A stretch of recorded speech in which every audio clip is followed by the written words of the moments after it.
Hey, what's up, guys? Welcome back to Comic Frontline if you're watching it over there, and welcome back to Comic Book Corner 2.0 if you're watching it on my channel. Guys, this is another episode of Comic Book Weekly, and of course, you're with me, Mike Spider Slayer, and my two co-hosts. We have Brant Fowler over here, What's up, everybody? and then we have Cat Comic Uno. Hey guys, what's up? All right, guys. So we got a good show for you today. There were a ton of comic books that came out this week, so we're going to be talking a lot about comics.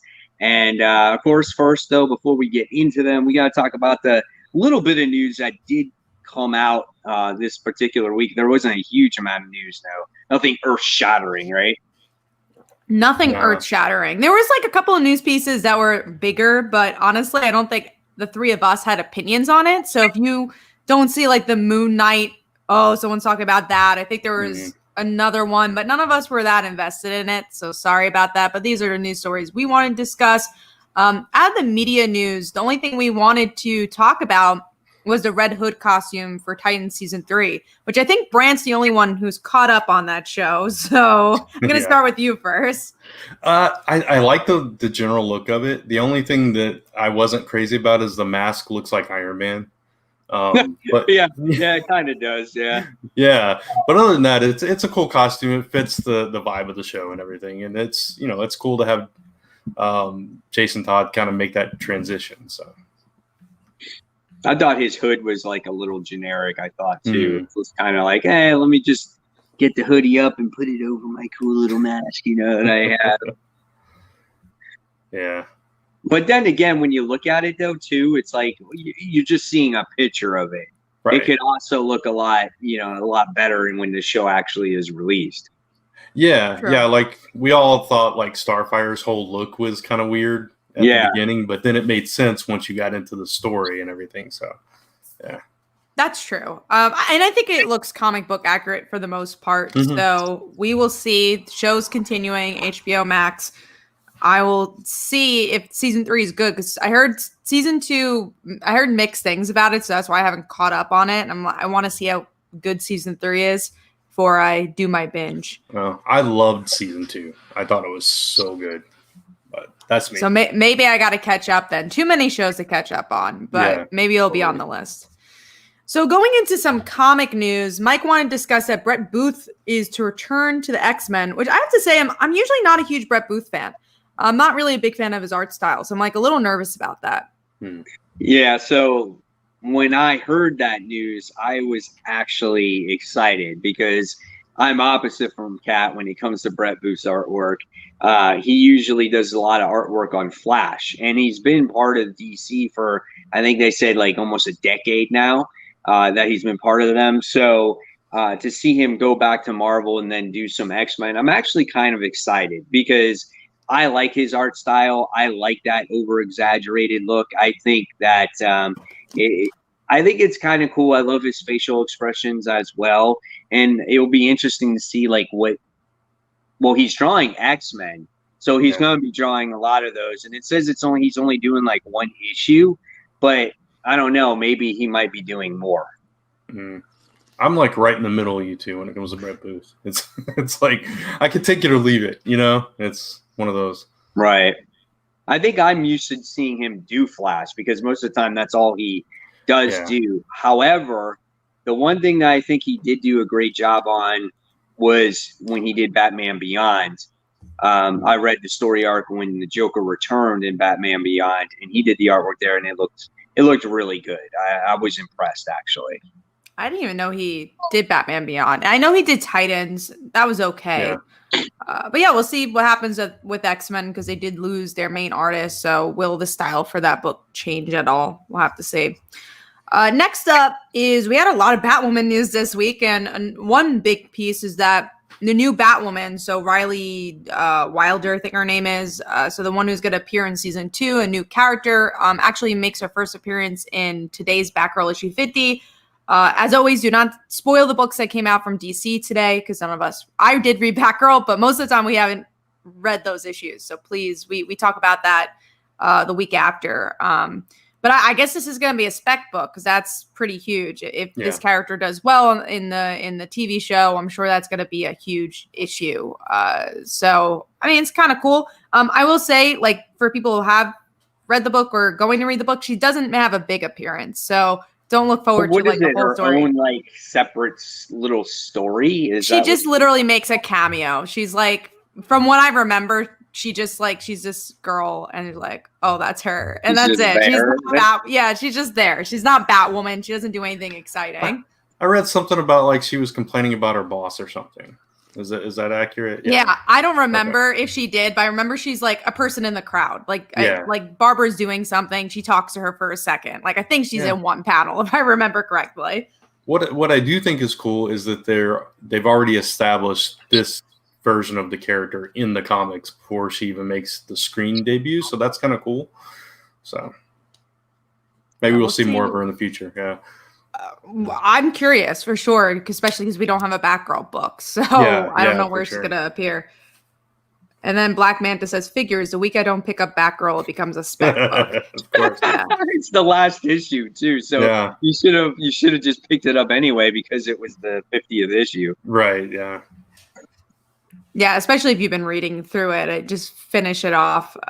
Again, no spoilers on that one. Happens to all of us, though. We all do that from time to time. It's like, I do that for many books. Yeah, I know, right? Yeah, like, and it just turns good. Yeah, it's just like it may not be a spec book, but you're like, oh, that issue is actually good. Sorry. Yeah.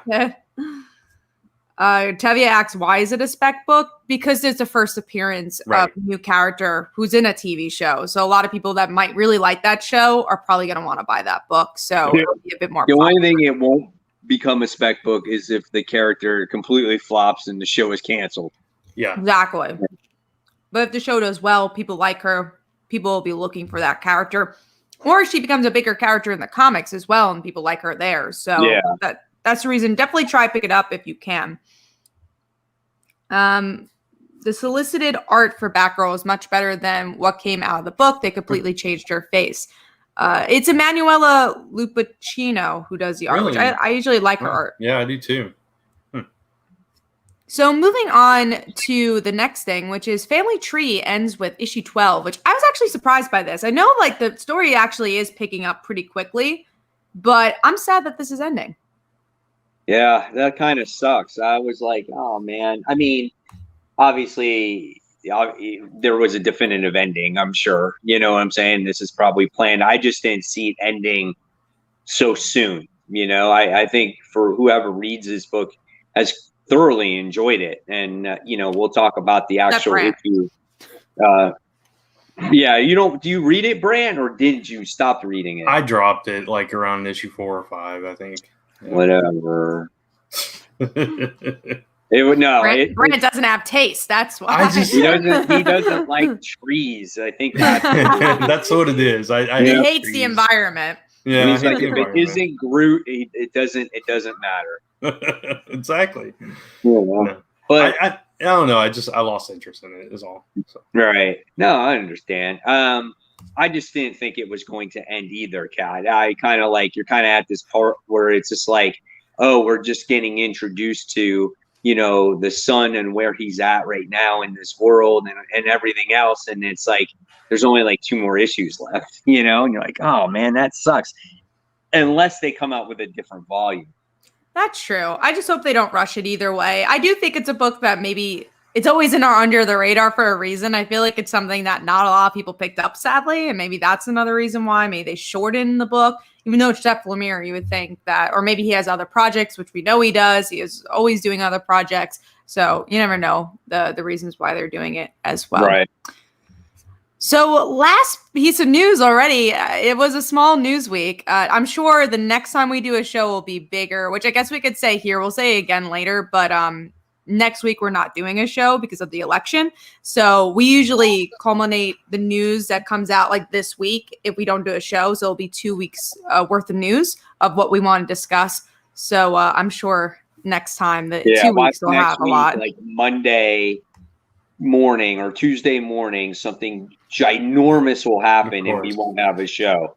Yeah. Oh, I'm sure that always happens to us. I hope not. Like, I hope that they would understand that like the election will fill up people's feeds, and that's the reason why we're not doing it. Yeah. I mean, like we want to see what happens with the election and go vote, but also like that's all anyone's gonna be talking about. No one's gonna be talking about comics, so hopefully they don't release news.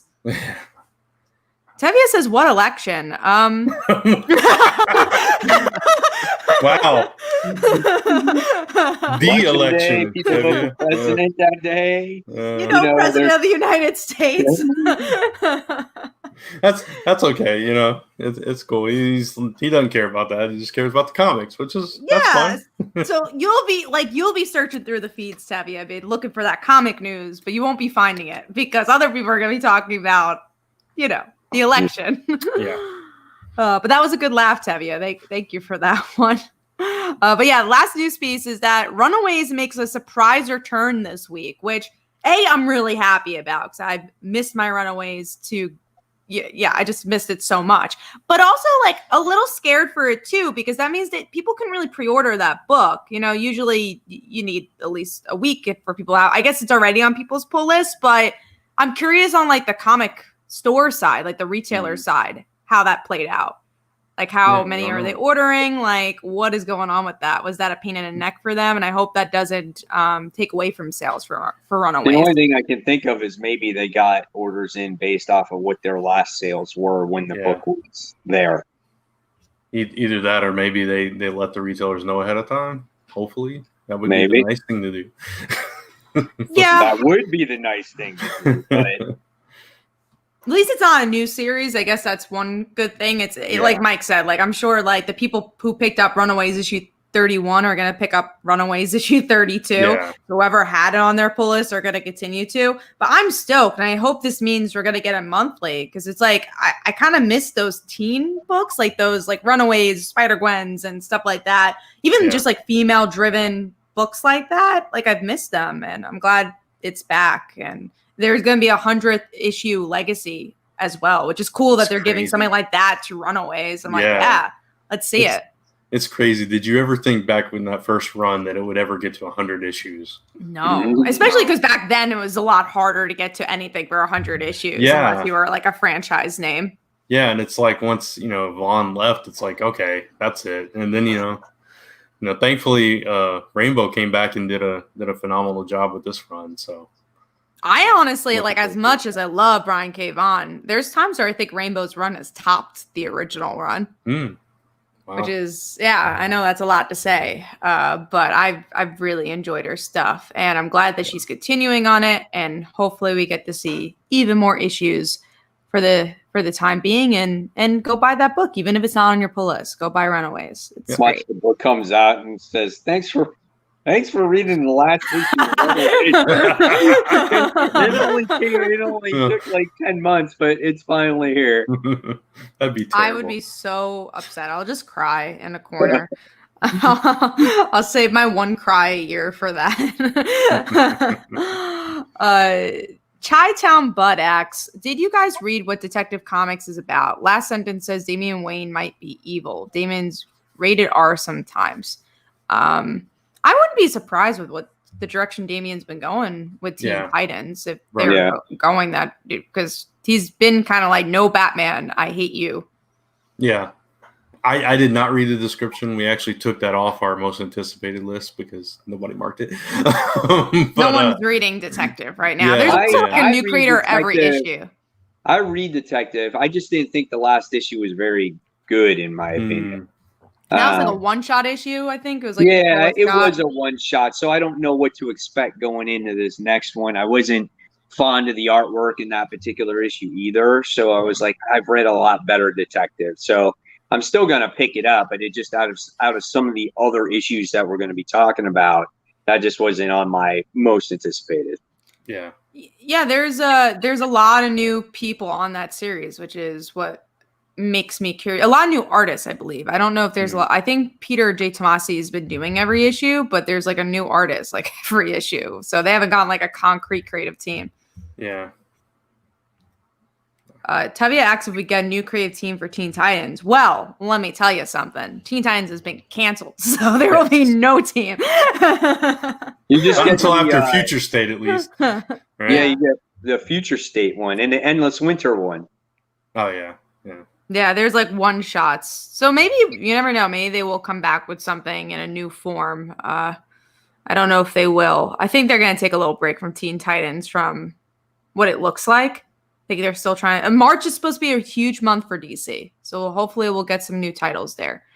But yeah, that is our comic news for this week. Again, I'm sorry it's so short, but we are going to go into big books. We didn't have too many under the radars this week, and we might wait until Michael comes back because it's usually a segment to get back to under the radars. So we'll keep you updated on that.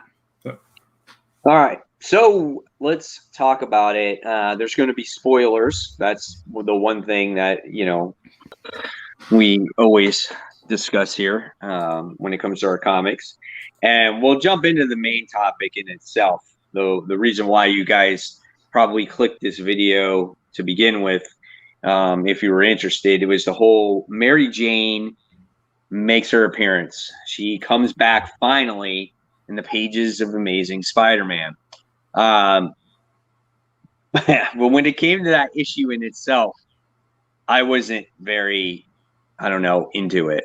What did you guys think of Mary Jane making her way back? What did you think of the issue overall? And what do you think Mary Jane, what purpose is her, is she in this? She's going to be a therapist. If you didn't hear, she's going to talk to Harry Osborn. I thought it was an okay issue. That's been Spider-Man right now. It's just been very okay. I like the ending because I just miss Mary Jane, but it's not like she's only been gone for a couple issues. It's not like, oh, she's back because she hasn't been here for years. It's just like, oh, she's back from her Hollywood movie. I don't think that's like a huge deal. It wasn't like the biggest cliffhanger, but I miss her. I like the artwork. I thought some of Green Goblin stuff was interesting, but overall it was a really repetitive issue, honestly. Yeah. Go ahead, Brent. No, go ahead, Mike. I'm doing something anyway. Give me a second. What I was going to say is, I don't know when the last issue Mary Jane was in this book. And obviously it seems a lot longer than it was because of, COVID and the delay of comic books. And plus she was in her 6-issue miniseries. But I feel like, without her, it was like, oh, we brought her back and now she was gone and she was like a tease and now she's back again. So again, whatever her role is going to play and is still to be determined. And I was happy to see her. I'm sure Peter will be happy to see her. I'm still so undecisive about this book and the direction of this run. I hate the Spider family being in this story because they're just a bunch of victims and Spider-Man now has to rescue them. And it just creates a stall in the actual story. You guys agree? They don't do anything. Yeah, I agree. I mean, I love Gwen. I love most of these characters, but they are useless in this book. And that's such a shame because they all have such great personalities. Yeah, it was really good when they were coming together and they were talking about what to do. But then, once it got to the actual, act of everything, and like you said, they get taken over and now they're evil for this run. I really like the art in this issue. I thought the art was fantastic. That was my favorite part about the issue. But like you guys said, the story itself was just okay. The stuff with Norman having this, crisis of conscience because all his sins have been wiped away and all that stuff, it was like, okay, all of it was just kind of okay. But, Mary Jane coming back was what kind of sold me on the issue. But at the same time, she even said herself, I'm not back as long as I'd like, but I'm back for now. So it's like, oh, she's going to leave again really soon. So. Yeah, she's back for an issue for sure. Yeah, in the therapy session. We do have a great comment. Thank you so much for the $5 super chat. Yeah, yes, MJ's back. I want Peter to enter his marriage life again. They hopefully within 5 years we get Spider Family with Baby Mayday. MJ is my favorite. Everyone's been asking for Baby Mayday. I will say I don't think this is an understatement. Biggest Spider Girl fan. There's not many of us. I would love to see her. I don't know if that's going to happen or not. But I think they're definitely leading to the One More Day stuff, and I'm curious when that will happen. Yeah, I agree. I mean, maybe that's what we'll get out of this whole thing. And it leads to something more exciting than what it is right now. I would love to see them get married. I would love to see that whole thing reversed.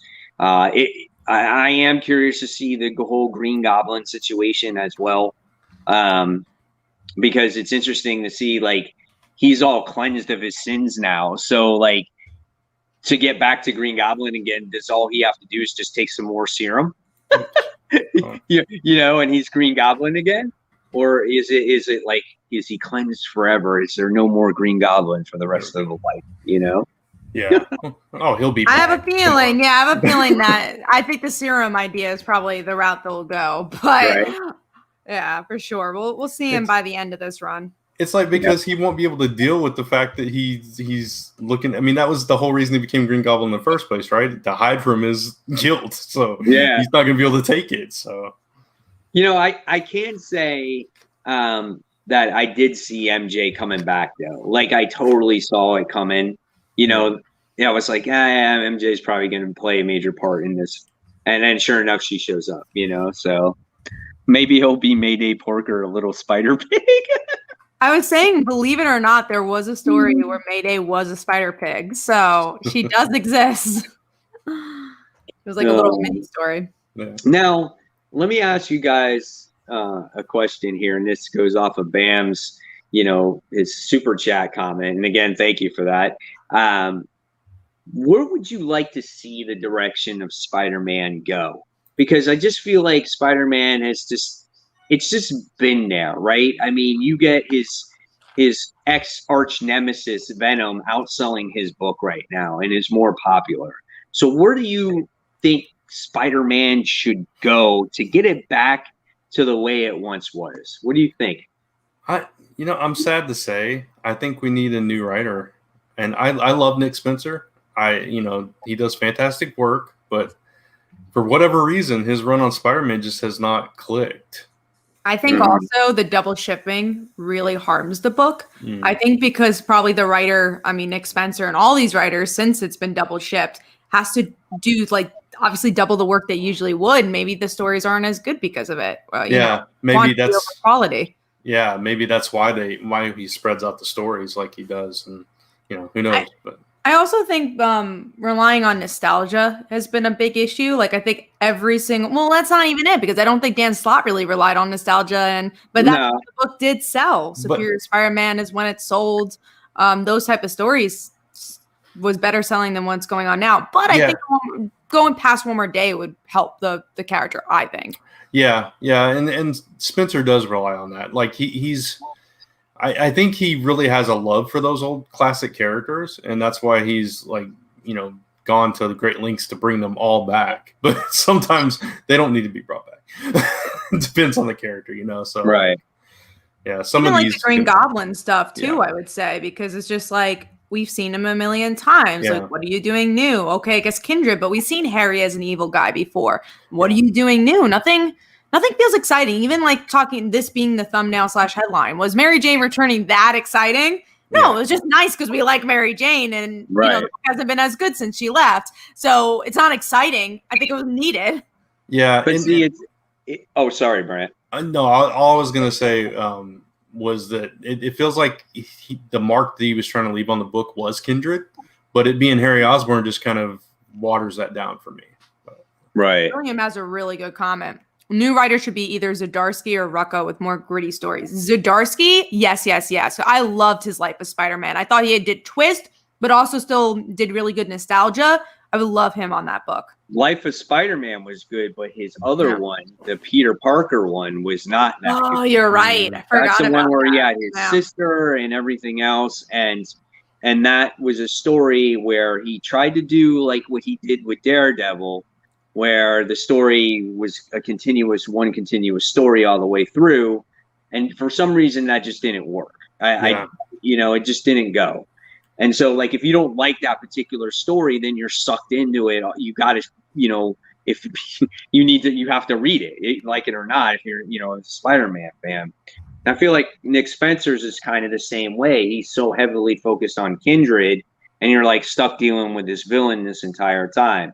Now, we can say like, oh yeah, we've done with like Harry and everything else, but it's the same with Batman. Batman, we deal with the Joker all the time, right? But what makes Batman interesting and good right now compared to what Spider-Man is? You know what I'm saying? I think because it feels different somehow. It's not even what the Joker is doing. I would say introducing Punchline and Clown Hunter really helps. So there's new characters and spec characters. But I would say what I enjoy about it is how Harley's being different, because we've seen Harley being bad and being the anti-hero. It's really cool to see that she is a full-on hero, and that's really different, but in the vein of her character. I think the thing that's different about it is there's actual character growth in Batman. Like he's actually weighing, how he's been handling things for all these years and thinking about changing that up, and the family's getting more involved, and the whole city is changing. So there's been a lot of change and a lot of growth in that series. And with Spider-Man, it's just basically the status quo, I think. Right.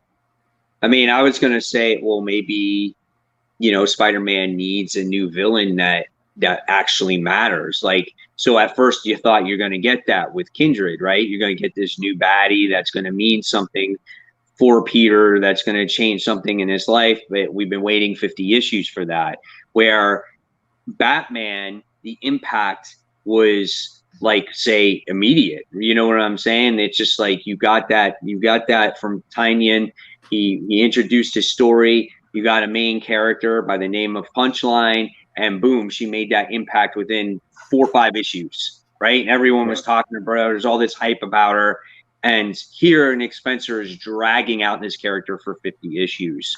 So that's part of the problem. I feel like you need a major villain that's going to make an impact in Spider-Man's universe. I've said this in my own reviews, like up the ante, make it worthwhile to fight. You know what I'm saying? Like Venom.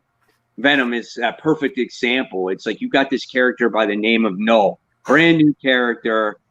He's a badass, and he's going to mean something. It created this whole event.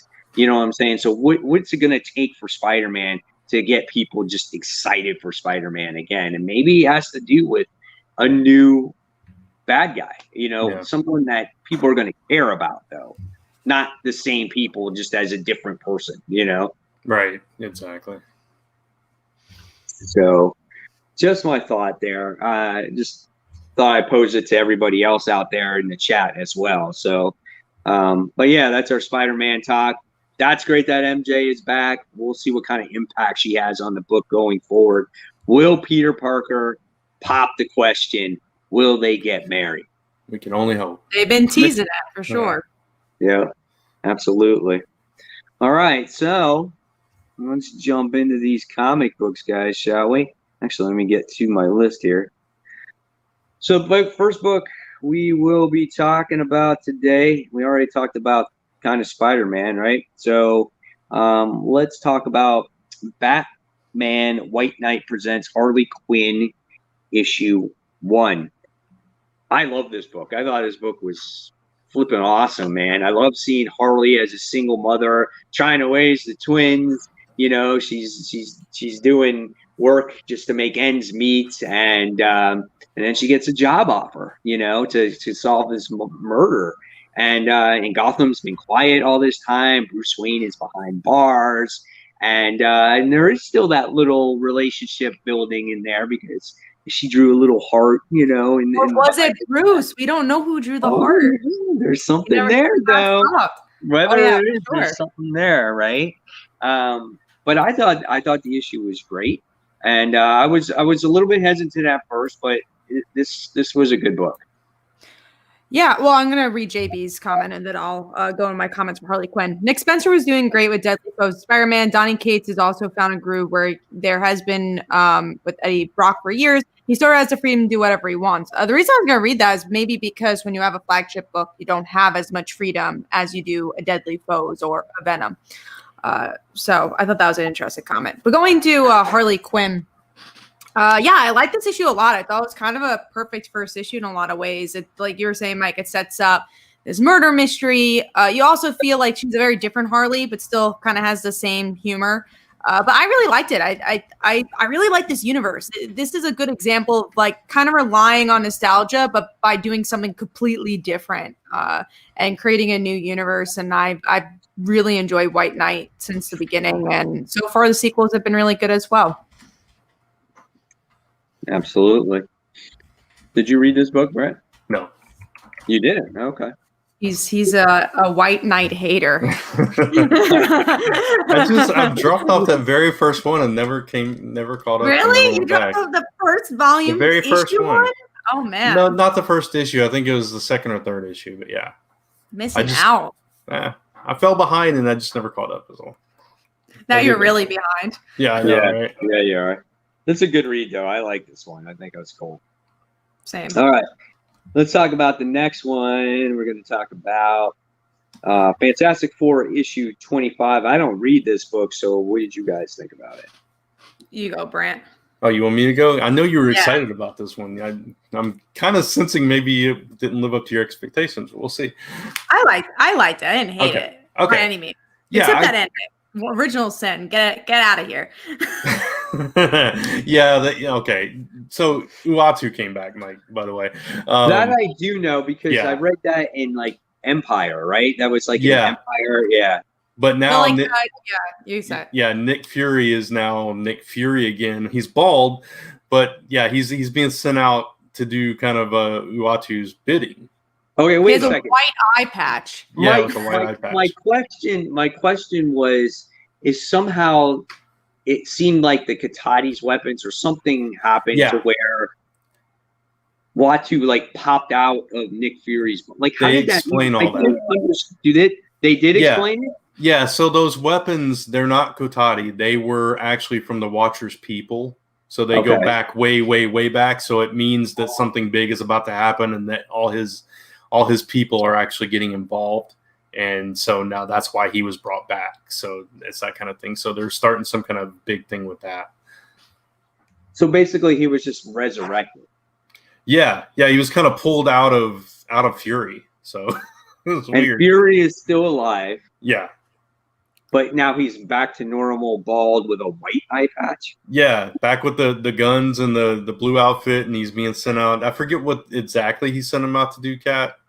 I don't remember either. Yeah, I just didn't like it, so I was like, oh. I said this in my review too. I think out of any of the events that have ever happened in Marvel, this is the one that has had the most lasting effect. Because like, I feel like every couple of months, something from Original Sin will always pop up. I'm like, really? Still? Yeah. Because it was a good event. Yeah, it was a good event. Yeah. But, I mean, that was just like the last 2 or 3 pages, right? But the actual story that went on in Fantastic Four was interesting because they introduced this, like, super powerful alien that could basically destroy the world. And they were looking for these black boxes that contain these secrets that – Doom was holding one and Reed was holding one. And then you got a little bit of Sue and Reed were keeping secrets from each other and they both find out about them and that kind of thing. And at the same time, you're dealing with Franklin using up all his power. So he has no more power and he also can't access Krakoa's gates. So he's kind of shut off from both worlds now and kind of dealing with that. So there was some good stuff in the issue. No, I liked it. I definitely liked the character moments a lot. I think every character had a moment shine, except maybe Johnny. I don't think he really had too much, but I liked the kids a lot. You know, they're going through a lot. I liked Sue and Reed's drama for sure. Like you said about them keeping secrets. I didn't care about the action though. I don't really care about like the actual thing they were going against. And I think this issue was way too long. But I've been enjoying this run a lot. I think this is probably some of Dan Slott's most consistent work. I don't know if it's his best work, but it's consistently good. Maybe there's like 1 or 2 bad issues. Like I didn't like when they went to that other planet. I was really bored from that. But other than that, like it's been pretty good. Yeah, I would agree. All right, cool. All right, so the next book we're going to be talking about is an interesting independent book, and that was Scumbag issue 1. I wasn't originally going to get this, so I think I even told Mike this. I was like, oh, yeah. Whatever. If you read it, let me know if it was good or not. And I went to the comic book store, and one of the people that worked there was like, oh, it was really good. You want me to throw it in? I'm like, all right, whatever. I'll try it out if you recommend it. And I read it, and I actually really, really liked it. I thought it was so weird. So it's about this guy who's a scumbag, who just a horrible human being, and he is just trying to find his next high. And he doesn't really give a shit, literally, where he does it. And he does it in the middle of the street, and all he has to do is really poop. And there's like this double page spread of him pooping his pants without his pants.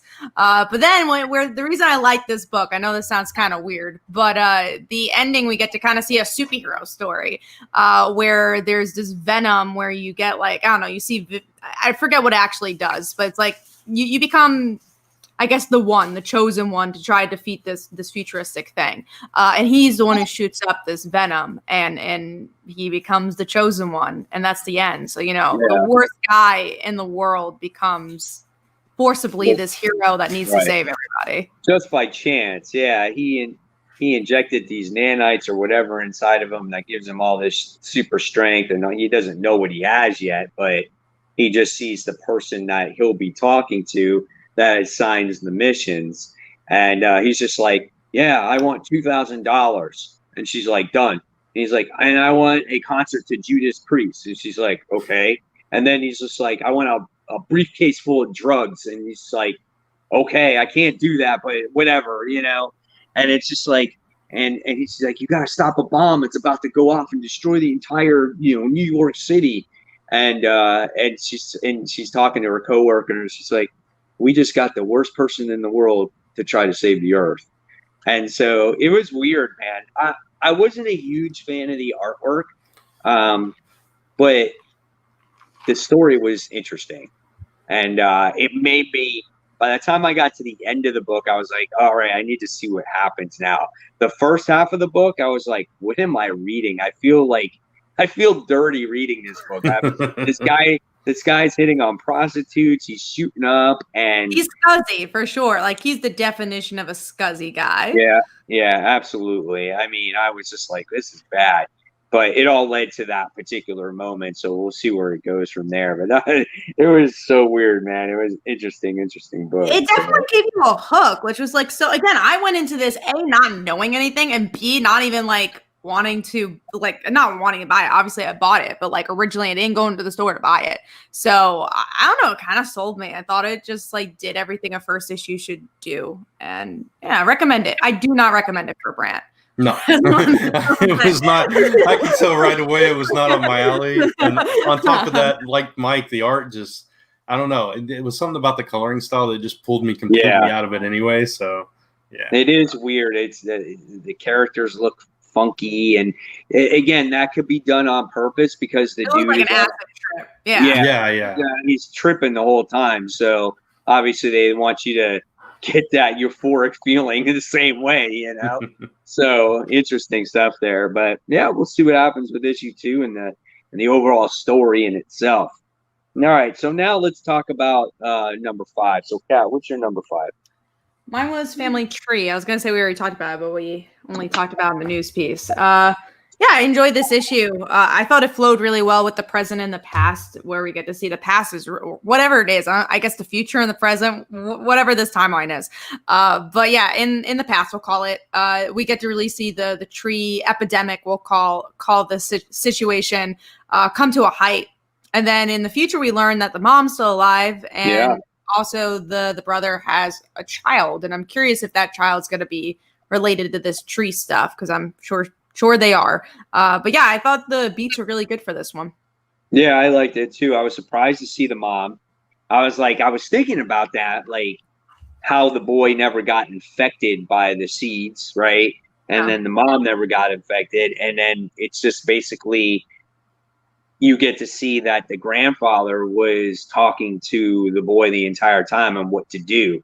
So the grandfather, it's weird because it's like they have this communication, like all the trees talk to each other, and he's got that piece of his grandfather with him so he can hear his grandfather always talking to him. So interesting, man. Just the way how everything has turned out, and such an original book. I never thought I would be reading a book about a like tree apocalypse, and it's such a strange concept for sure. Yeah, but for some reason it works, and it like drags you in and you want to read more.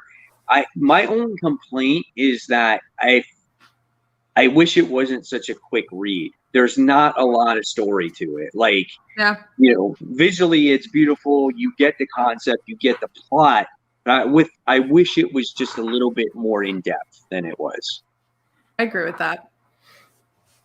All right. So, Brant, what's your number 5? Teen Titans, issue 46. And mainly just because of the friendship with Crush and Roundhouse. I really love those scenes where they were kind of connecting and bonding over Jen and all that. And then, you have Wallace and Emiko kind of on their first non-official date and that whole thing. The only thing I didn't like was the ending where Joystick comes back and it's like, yeah, I mean, that's where it goes to, like, why is the series still going on? Because, like, the character beats are so good, but it obviously has no plot to tell right now. There's nothing really going on in this book, but the character moments are really fun, so it doesn't even matter. Right.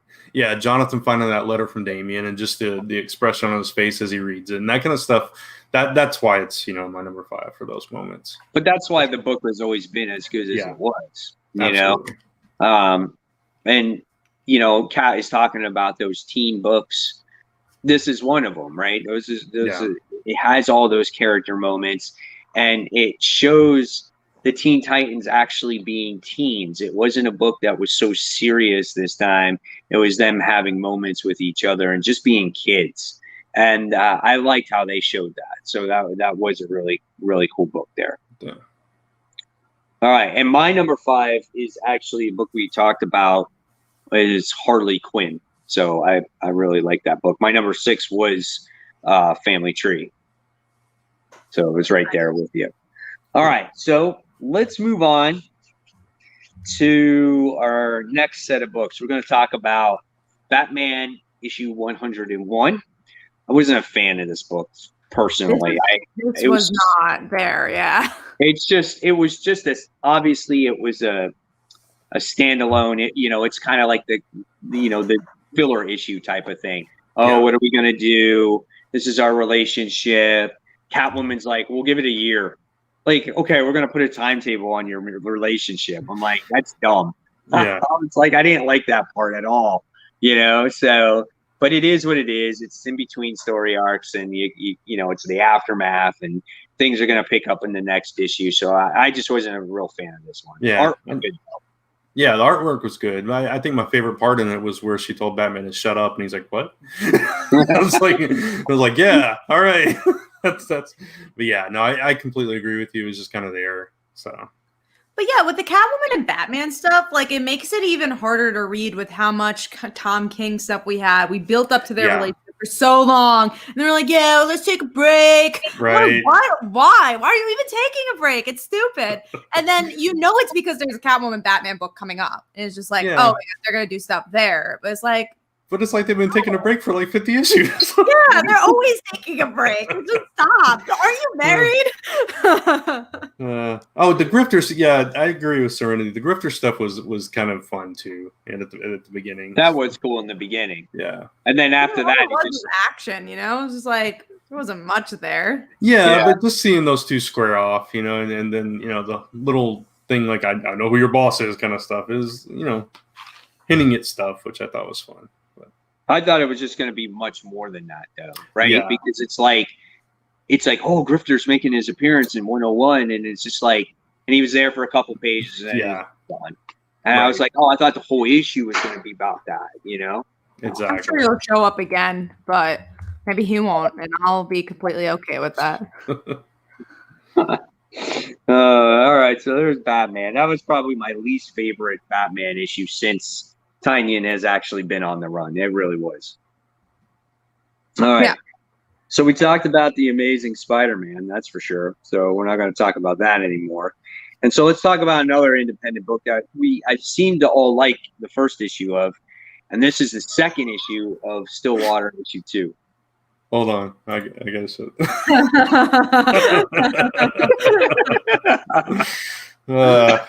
That's hilarious. Are you saying that Catwoman and Batman aren't going to work out? But yeah, Stillwater issue 2.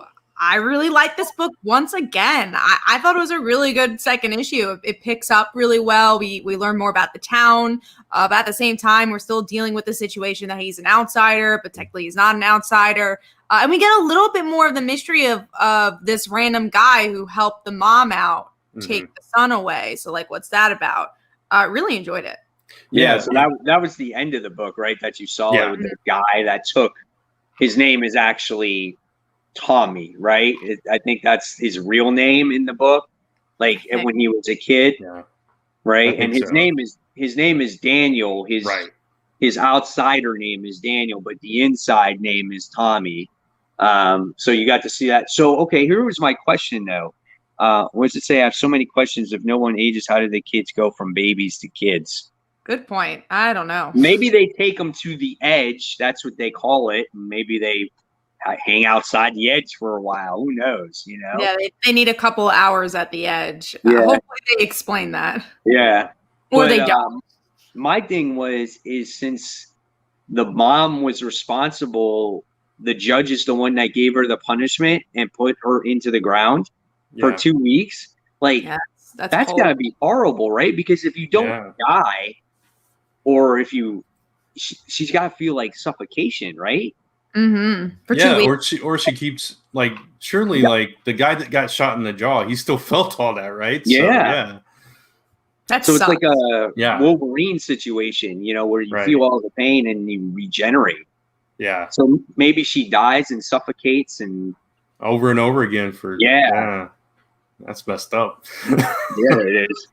That's crazy, man. But that book was really good. It's again another really good original story.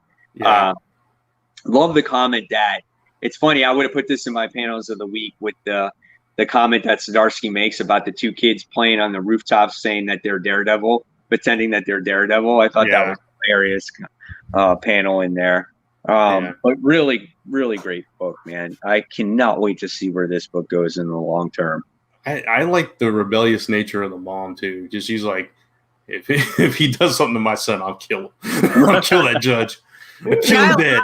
I like her a lot. I do too. I'm still curious to learn more about these characters. I think they're going to become even more intriguing as we spend more time with them.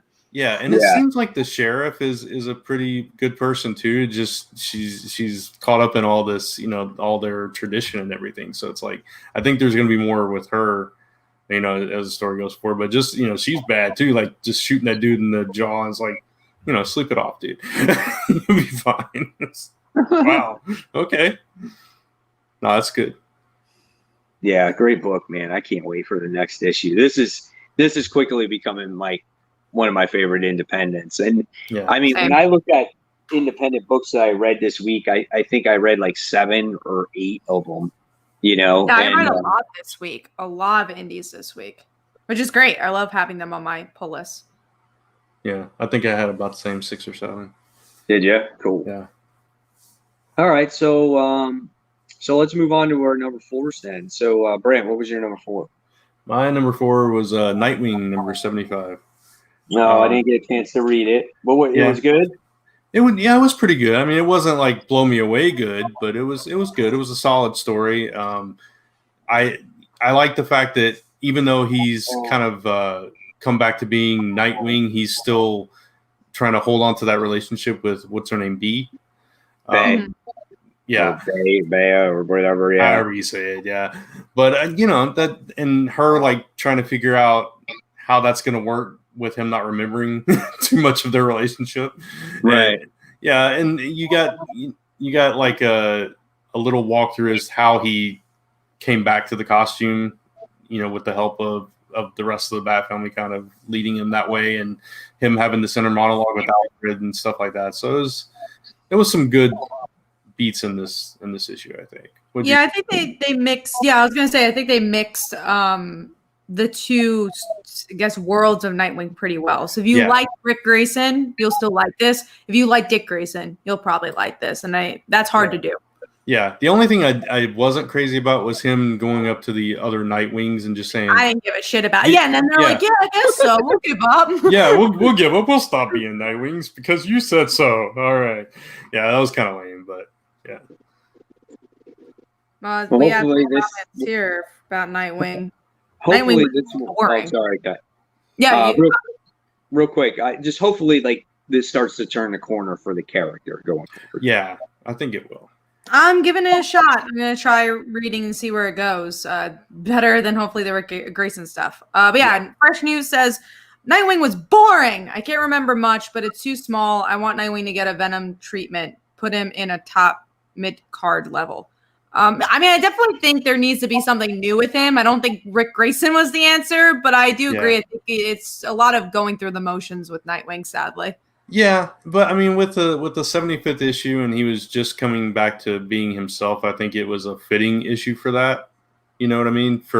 It was kind of a celebration of, oh, this is Nightwing. This is what he's been through. This is where he's going, kind of thing. So at least it wasn't a big anthology book, right? No, thankfully, right? Yeah. So at least it was that. Look on the bright side of it. Yeah, for sure. All right. So, Kat, what was yours? Mine was Dead Day, issue 4. I've been really liking this book, and I thought this progressed things really well. We got to see what was under the helmet finally, and that was kind of crazy. God, dude! Yeah, that was not what I expected. We also saw how our main character and her husband, I think Daniel's his name, how they met, and then she said suicide, and he was just like trying to make sure she was okay. And I just love all the relationships because they don't quite make sense in some regards where it's like you would think in a comic book or in a story they'd try to create drama. They'd be like, oh, well, you're with another man. Oh, well, how am I supposed to be part of this family if you have a new family? And somehow it still all works and they kind of understand like life goes on. And I actually like that about this book, that the drama is everything else. It doesn't have to be the interpersonal relationships. It's still complicated and it's still hard, but I really enjoyed that a lot. And I feel like it's something really unique. And there's also little small moments like Helmet Guy talking to the little daughter and she has a helmet. I did that for panels this week. It's a really good book. And I think it's some of Ryan's best work, especially for indie book. Yeah. I agree with all of that, and also the stuff with the son, where he's got the I forget what you call her, the Queen Mother or whatever, knowing stuff that she shouldn't know, and that was like, okay, that adds another layer to it that we don't really understand what her purpose is or like why the dead are coming back and all that stuff. So that was kind of interesting, and find out whose kid he is and all that stuff. So that was very interesting with. Melissa is her name, and she, obviously she finds out that, she loses her husband, but then in the same day she finds out that she was pregnant with the son. Crazy. And you're like, oh man, no shit. Suicide. I mean, this book, in the short time that it's been around, has such great character development that you care so much about these characters and you want to know their story, and it is phenomenal. It is so well written, and I know this book can only go on for so long. It will definitely have an ending, I'm sure, soon, but I'm going to enjoy every single issue that it's out because it just keeps getting better and better, like the more you know about these people. And I love how, again, it's not about the zombies again. It's about these main characters, and it's not about a ton of characters. It's about a family. And that's what I like about that and their experience during this whole Dead Day situation. So awesome stuff, man. Such a great book. Yeah. It's good stuff. Hopefully, the viewers out there, if you haven't heard it, try and pick it up if you can. Hopefully there'll be a trade out for it too whenever the series does that. I'm sure it will. Your mic's a little bit low for a second. We heard everything you said, but it's yeah. No, it worked now. Hold on, it might work. Say something for a second. Hello? No, it didn't. You can go. go. Yeah, it's still at first, like, wait, what? Yeah, it got louder, but he probably just got closer. It was still weird. Miguel Poole says, Mike, the mic. Yeah. But yeah, definitely pick up Dead Day if you guys haven't picked it up. Yeah, it surprised me. Pro tip, you might want to have some good lighting. That's what it says before you sign on. Okay. I was confused for a second. StreamYard. Yeah. All right. So we good on that particular issue? I'm good. Yeah. All right. So that was yours, right, Kat? Your number 4. Mine was actually Venom issue 29 this time. So this was a little bit of a slower issue, but nevertheless, you wind up getting the kind of the origin story of Eddie's wife in this Venom Beyond world, which I thought was kind of cool. And then there was just some really great character moments between Eddie Brock's son Dylan and his mom in this other world. And she's like, "You're not my Eddie, and you're not my son." And the son is just like, "Okay, I can take it. I'm a big boy. You can talk to me. I'm right here." And just knowing all those little things, those in and outs of how she got pregnant in this world and how Dylan became Codex in this world was quite interesting. I really enjoyed the issue. Again, not as mind-blowing or as explosive as some of the other issues, but again, it continues to dive deep into this story. And it tells you that Dylan is something in this other world. So that must mean that he is definitely something in Main Earth. Whether he's Null's son or whatever the case may be, that is still yet to be determined. So I don't know. We'll see what happens there. So really great stuff. And now my battery went dead in my other computer. Ooh. So, not a technology day, but at least StreamYard told you to put the lights on. I know, right? Stupid computer. All right. So that was my number 4. So we talked about that. So let's talk about the whole X of Swords thing. So we had Excalibur issue 13. We had X-Men issue 12. So what did you guys think of it this time around?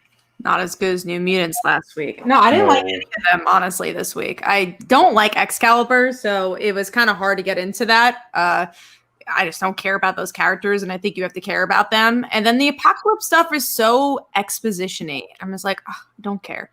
I think the one shot hopefully will be better and have a lot more movement for this week. Yeah, I didn't really care for either one of them either. With the Excalibur stuff, it's all about the Braddocks, right? And Betsy was just going around angry the whole issue. It was weird. It felt out of character too a little bit, but I don't know. I just wasn't feeling either one of them. And Apocalypse's whole, story time in X-Men was kind of boring. Yeah, I thought, the Apocalypse one was okay. The Excalibur one, I was like, I really don't care. And then, the only thing, though, that I got out of it was, didn't Jubilee die? Yeah. Yeah. What the heck? She's back. But that was in Otherworld, wasn't it? Yeah, that It's not supposed to be able to come back right. At least not right. Yeah. So if that's in Otherworld, that means she's going to come back messed up. Yeah. So. If Jubilee comes back messed up, I'm cool with that. I don't know. She's been what? She's been a vampire. She's been a Captain Britain now. I never know what to do with that girl. Right. Sad. She has an adopted kid. Yeah. What happened to that kid? He became a dragon. Wait. No, I'm dead serious. Are you for real? Yes. In what book? In Excalibur. Wow. He became a dragon. Yeah. That's real life? Yeah. Oh God. You want to talk about drop that. Something like having no idea what to do with a character. That is it right there. Let's turn the kid into a dragon. That sounds good. Wow. Yeah, but I wasn't fond of these issues either. It seemed like a slow moment for me in this series. So hopefully now it picks up. They all got to get their swords and do something with them soon. I'd be curious to see what they all do together when they form one sword, because that's what's going to happen. Yeah. That's going to be power. They form Voltron. That's what it, Yeah, Voltron. They become a robot. Yeah. Giant X-robot. That'll be funny, man. No, it's a key to unlock something. That's what's going to happen. Yeah. Yeah. All right, so let's move forward. So we talked about Nightwing already. So we're just going to jump into our number threes. Kat, what was your number three? Mine was Harley Quinn, so we already talked about it. All right. Brant? Mine was Stillwater, so we already talked about it. All right. It's gonna be one of those. Mike Spider Slayer? Mine was Dead Day. We already talked about it. There we go. So that keeps it easy. So we keep moving along. So now we talk about another book that's been actually quite good, and this is Spider-Woman, and this is issue 5. I really enjoyed this book, and the adventure continues now with Jessica Drew after this whole incident with her mom and her family and whatnot. So what did you guys think about this one? I like the secondary story more than the first, and I like the Yes. first, but that secondary story got me excited, and the art was Absolutely. so freaking good. I was like, oh my god! It's just like, first of all, I like the Jessica abs scene, and then you go to her like the costume jokes, and then you go to Carol and Jessica going to space, and it was just like 5 pages of greatness, and I loved it. I'm super excited for the next arc. I'm interested to see her in space and figure out more about the serum stuff. I still like the main story too. I just think that the art, when you compare the two, it's like, oh, but we have this art now too. Yeah. I liked that though, like how it is this 100th issue, but you ended a story arc and now it's leading into the next story arc. So that's what I like. Stories. Yeah, it was great just to see like, oh, it's actually all in continuity and it's all important. That's crazy. Yeah. I like the way they wrapped up the stuff with her mom, and her mom went ballistic, went crazy. And, and you find out she's a Those eyes of hers, like the red eyes, oh my goodness, yeah, just bulging out of her skull. It was crazy, and just kind of turned on her, and it's like, man, it was just that was great. Just that whole thing, her dealing with the craziness of her mom, and the way it ended with her saying spiders don't have family, but I do, and that kind of thing. But obviously, it was talking about both her actual family and her adopted family, which includes Carol and Jerry and obviously her kid. So I love the transition there, like you mentioned, Kat, and then going into that gorgeous art, and that I was the same way. I was reading that backup story. At first, I thought it was just like a 1-page thing, and then because it was like you'd see a page of story and then you kind of see a little advertisement, and it kind of did that the whole way through, and it's like, and then it just like totally pulled me in and got me so excited for the next one. Yeah. The covers, I love seeing the cover art that they showed in those. Right. That was really awesome too. So this was like one of the first books I read. I read it on Wednesday. So if I remember correctly, like you said, they still have to search for the serum, but they got to go in space now to find it. I believe so. Yeah. I know whatever's in space, that's how they're going to save Jerry from what I read. Right. Gotcha. Okay. Yeah, I just thought it was cool because she got Carol, and she put on her old jacket too from the last run. Do you remember seeing that? I was like, oh yeah, that's cool, man. Yeah, it's like really cool. So yeah, awesome book.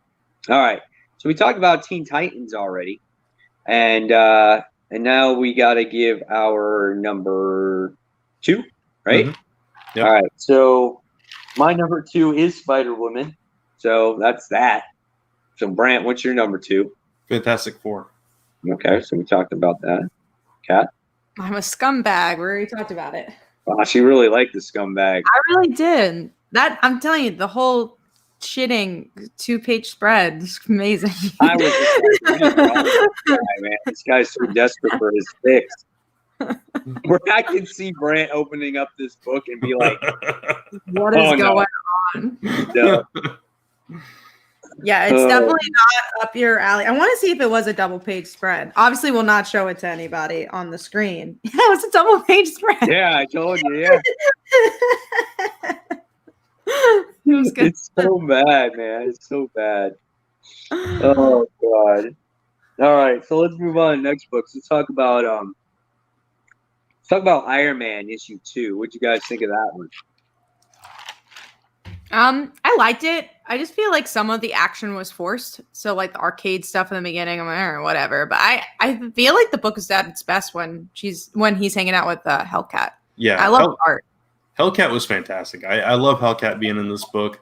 last time we got Wasp, now we're getting Hellcat. I love that we're focusing on some of these characters we don't see a lot of. Yeah. But yeah, I agree. It's like when it started, I'm like, where the heck did this come from? Why are we doing this? It didn't make any sense to me. But the inner story that Hellcat kind of pulled out of him, the reason why, and he's trying to basically punish himself. I thought that was an interesting little twist on it. And, yeah, like the martyr stuff and him breaking his arm was interesting. Yeah, but I love her bringing up his privilege too. So I was like, oh wow, yeah, made him think about it. So I did not expect to see Cardiac in this issue. No, that was weird. Yeah. Yeah. I Didn't mean, fit. I'm like, wow. I'm like, whenever I see Cardiac though, I'm like, oh yeah, Cardiac. Spider-Man from 1990s. Like, you see him so far and few between, and I don't know. I felt like this book kind of pushed a little bit of a political issue with a little bit. Yeah, a little bit there. I didn't mind it. It doesn't bother me, but I just felt like it did a little bit, So, and I thought it was okay. Still, looks like there's definitely more story there in the future with the whole Korvac situation that you saw in the beginning, So we'll see. But not a bad issue. Not my favorite issue, but not bad either. Yeah, issue 1 was better, but definitely still like in the series. Yeah. Yeah.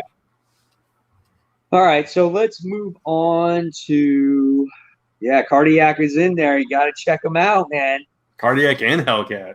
Yeah. And Arcade. Cardiac killing all the pharmaceutical people.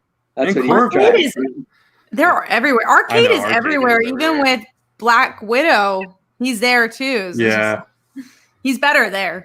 Yeah, definitely. All right, so moving on to our number 1 pick. Mine was Stillwater. Mine too. Mine's Spider-Woman. Nice. We have we had a pretty similar top 5 for all of us, I feel. Yeah, absolutely.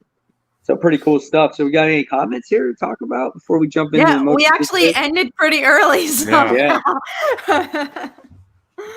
A lot of people talk. I guess if you guys want to do like a semi Q&A, we could do that for like 10 minutes if you guys have questions. I know Brant wasn't here for Future State. If you want to discuss that as we wait for some questions. And real quick, while we're looking for those, I'll just mention, I think I'm the only one with the chopping block one. Right. Yeah. Yeah. So I'll do that real quick. Dune House. I don't know even how to pronounce that. I got through like a third of that book and I wasn't feeling it. So I just wanted to try it. Either. I wanted to try it because as a kid, I liked Dune and I got toys and stuff, but now it's just, I don't know. It's kind of boring. I saw the book and I'm like, nah, maybe I'll watch the movie, but that's about it. Yeah. I wanted to try it. So I tried it. I know people are like talking about Dune because of that movie, but I'm like, I don't have any care in the world. Oh man, there's not any questions yet. So I guess we could do our most anticipated and then we'll see if anyone has questions. All right. That's cool. If I can bring it up on my screen. Most anticipated. Here we go. All right. We've got Batman, the Three Jokers, number 3, the final issue of that book. It's been so good so far. In the comments, there's so many people want to spoil this book for us. Please don't. Please don't. Please. Don't spoil it. Yeah. We still haven't read it. We want to read it. Read it. And, Yeah, not even Kat's read it yet. So yeah. No, that's saying something. I had a chance not to read it for work, so please don't ruin this for me. My question is like, how are they going to wrap this up in this one book? Right. Yeah, do they do it well? So far, I know some people are like, did enough happen in this book? Because yes and no. I don't know if a lot did happen, and I don't know if we've really gotten the answers of who the 3 Jokers are and how this is even possible, and that's kind of disappointing. So hopefully we get answers for that in this next issue. But overall, I think it's a really good character story, and it's something that I really look forward to read every time it comes out. Yeah. I like the way it's explored how the Joker has affected each one of them in a deep and meaningful way. And how they're kind of picking up those pieces and having to relive it and all that stuff. That's been the interesting part for me. But yeah, hopefully they give us some answers. I think that's like the goal of the book, though. You know what I'm saying? More than anything, probably in all reality. And that's kind of like, maybe Tom King was trying to do with Heroes in Crisis, and then you got that here in Three Jokers. This is how you do that PTSD type of story. Right. Exactly. We kind of talked a little bit about Batgirl, number 50, but I'm still looking forward to it. I'm getting it. I already read it, so I already read it, so I can't say anything. I'm getting it just because it's the end. Yeah. So why not? Will I enjoy it, Kat? You can tell me that much. I don't think much happens, in all honesty. Okay. Yeah, gotcha. sadly. All right, I'm not getting it now. No, I'm just kidding. Get it for the spec issue, but it's like it's not a grand finale. It's like, oh, okay. It's like an end of, I would say it feels like an end of a creative team more than an end of a run. Gotcha. Okay. We also have Red Hood Outlaw number 50.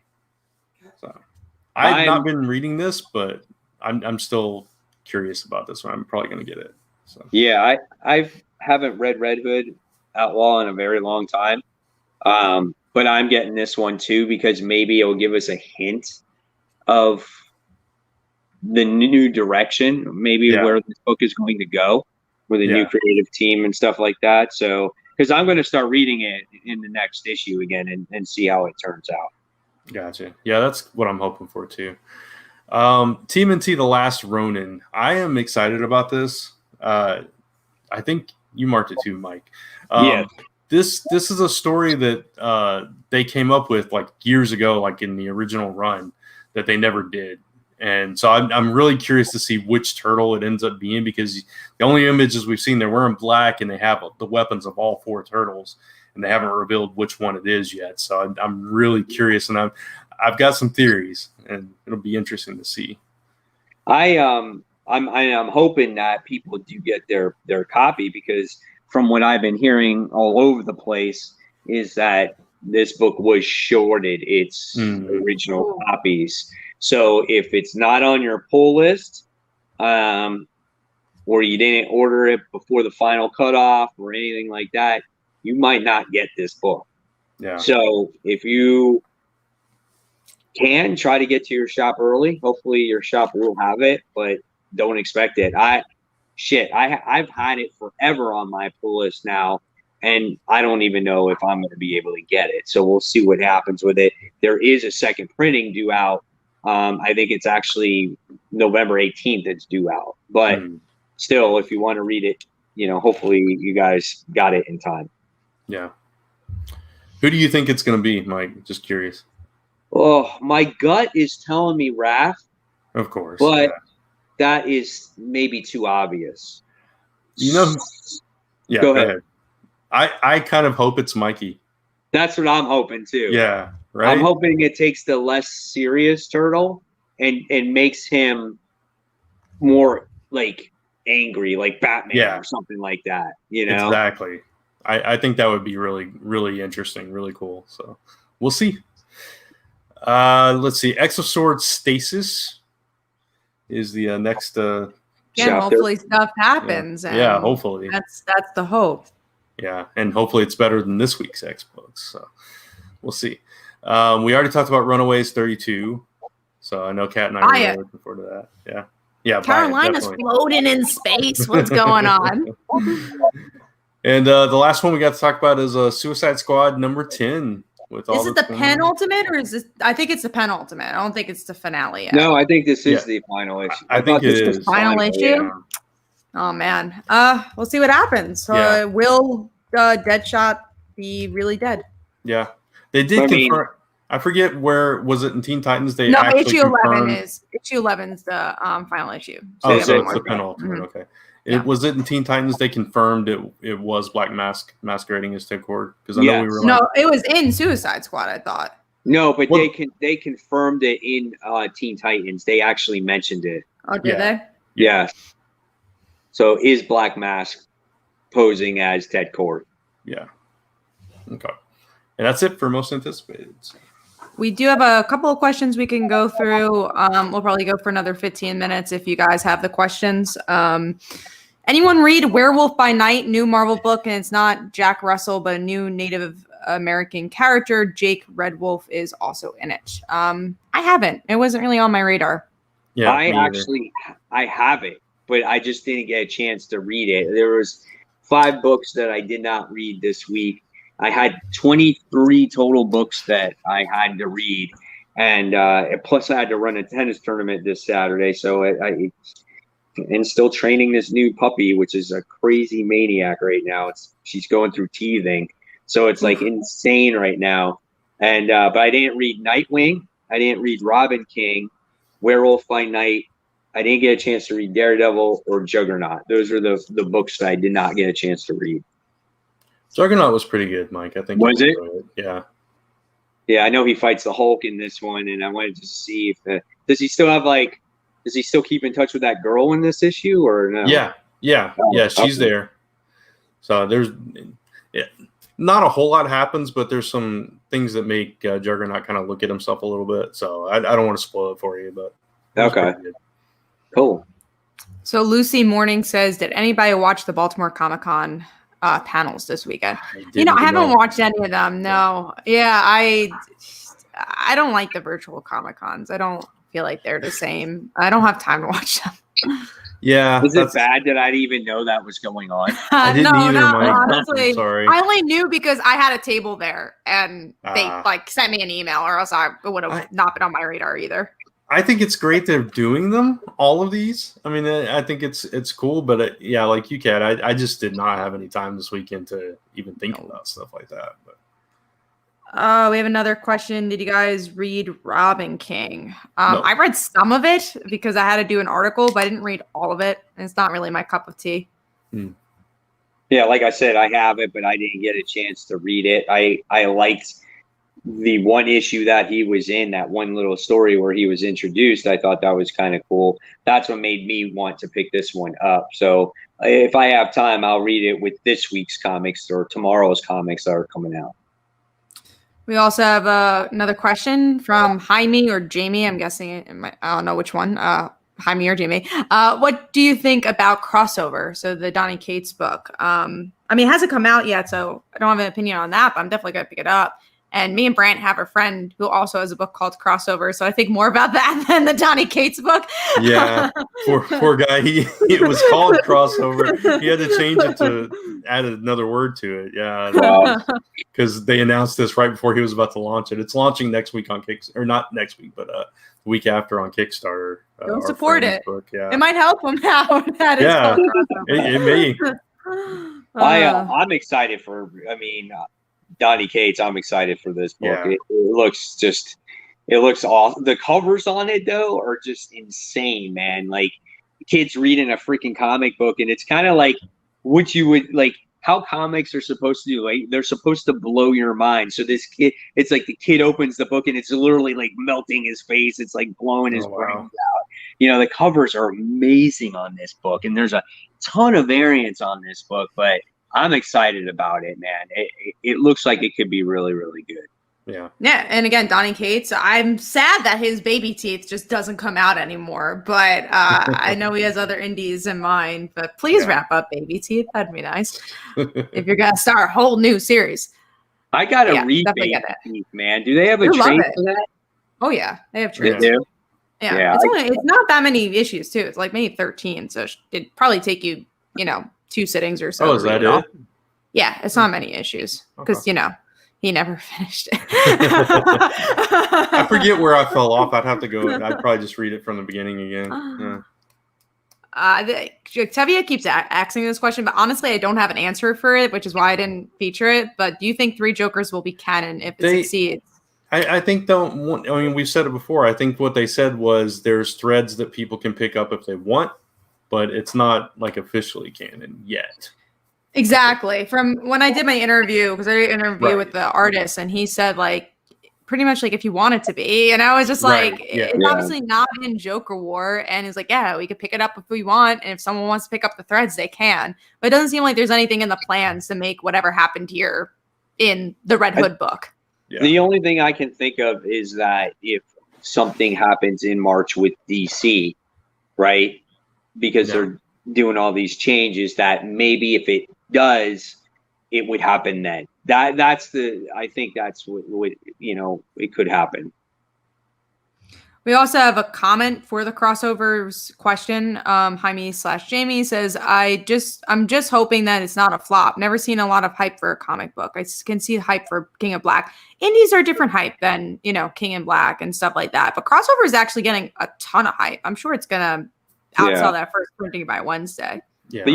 I have this fear. Like, I was really excited about Undiscovered Country. And I read that book and I gave it so much of a chance, and I just am not a fan of it. I really am not. I did not like the world. I did not like the characters. There was nothing about it that just attracted it, to me. The only thing I can say is that I am not as huge of a fan of Scott Snyder's writing as I am as Donny Cates. Just based off of the track record there. Like, I liked his Batman, right? And I like he wrote The Wake, right? He wrote that book. He did. Mm-hmm. Yeah, and Sean Murphy did the artwork for it. So I thought The Wake was good. I thought that was a good book. But honestly, a lot of his stuff tends to go over my head a lot, and maybe that's just me. Over explains. I think it's just his style of writing, and I think for us, we're more, as we know, we're more character-driven readers. We like when something happens to a character, not as much world building, and I think that's why we didn't like Undiscovered Country, why we might not like a lot of Sky's like Metal and things like that. It's so much focusing on world building and not as much on character, which is interesting because I think American Vampire is actually extremely character-driven, and that is a Scott Snyder book. Yeah. It does have world building, but it's mostly about like the main characters. Right. I mean, but there's been, going back to Donnie, there's not really anything that I have read that I did not like. Like, I haven't read all his stuff, but I read his Thanos run, loved it, right? Silver Surfer Black, I loved it. And, I'm not the most gigantic Silver Surfer fan, but I really enjoyed it. And, his Thor, loving it. Venom, never thought I would love that so much, So there's just so much that I enjoy from him that why not give this a try? And, and hopefully his track record is still, perfect for me, and I'll like it. Yeah, hopefully. We have one more question that I saw, and that is from Gerald. Anyone reading Shadow Service from Vault or Chip Zdarsky Stillwater, which we talked about? Both are excellent so far. I actually haven't read any Vault comics, and I know that's strange. So all I've heard is great things about Vault, but it also leans on sci-fi and fantasy. So those are two genres I tend not to like. So I think it's going to take a while for something to really catch my eye there, just because it's, not the stories I usually see, but I've heard really good stuff from the company in general. Same. Yeah, I think a lot of it is sci-fi, and a sci-fi book has to really grab me to pull me in. So I'm kind of in the same boat with that. Stillwater, I think, was in all our top fives, or at least most of our top fives. It was both me and Mike's pick of the week this week, and then both our top fives. So we're enjoying it. When it comes to a lot of like Vault's comics, like a lot of them don't even make it into my shop. Oh, that's sad. Not because it's just one of those things where it's just like, if you want it, you have to special order it. You know what I'm saying? Because otherwise, a lot of those things sit in the shelf. They have been starting to get more stuff in, like like Dead Day, like from Aftershock. I feel like I am seeing more of Aftershock books make their way into my shop lately. And Boom, of course, as popular as they've become, but when it comes to like Zenoscope and things like that, like they don't go on the shelf unless you special order those books. No. I think that's all the questions for now. Thank you guys so much for that. Show was a little shorter because of the news, so it was nice to get some questions in there as well. So we are gonna start wrapping up and seeing what's coming up for everybody. So I guess we could start with whoever wants to talk about their things. I know me and Brand have stuff to talk about because we got a lot of comic book stuff coming up. But I guess, Mike, do you want to go first? Yeah, I'll go first. Guys, you can check out my top 10 most anticipated comics that came out today. Then you can check out Comic Book Cover of the Week, obviously where you can vote on the top 10 comic book covers. Tomorrow you'll get to check out the Comic Book Haul, episode 445. God, it's hard to believe I've been doing that many episodes of that particular series. Out of all the years I've been on YouTube, that is the only series that I stuck with like all the way through.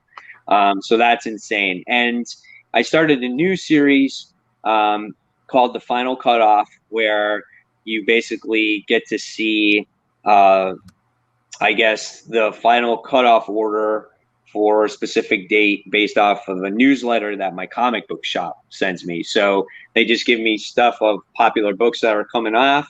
You got to order them to make sure you guarantee to get them. So I'm kind of doing that as a new series to let you guys know that there are other books out there that could be popular. And if you don't order them now, you could miss out on them. Kind of like The Last Ronin, right? So that series is probably always will try to drop on the weekends because I don't get that newsletter until like Saturday. So again, that's called The Final Cutoff. So stay tuned for the next episode on that.